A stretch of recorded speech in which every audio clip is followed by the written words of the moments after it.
Білдіртпей мақтанатын досың.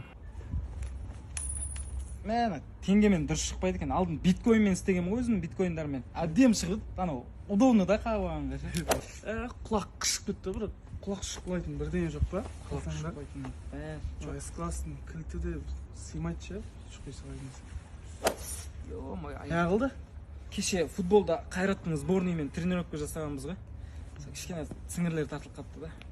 Былай 10 миллионға бизнес бастаған дұрыс па, или машина алып тастаған дұрыс па? Так, 10 миллион ба? 10 миллион мен Қуаныш Шонбайға звондап сұрап келген, қандай бизнес идея. Абайлаш, өткенде анау Дубайда да Нұсрет дейтін ет кесетін бала бар ғой.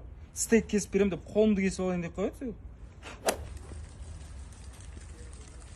Мә 77 деген Қайрат Нұртаспен, или онка 67.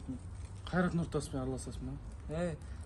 Ау Қайреке, не қылды? Қандай сим-карта ашатын бір нәрсе бар ма? Ине бола ма? Мә ине қалың болады, мен iPhone 13 Pro Max қой, мен қандай жұқа бір сым керек болып тұр да.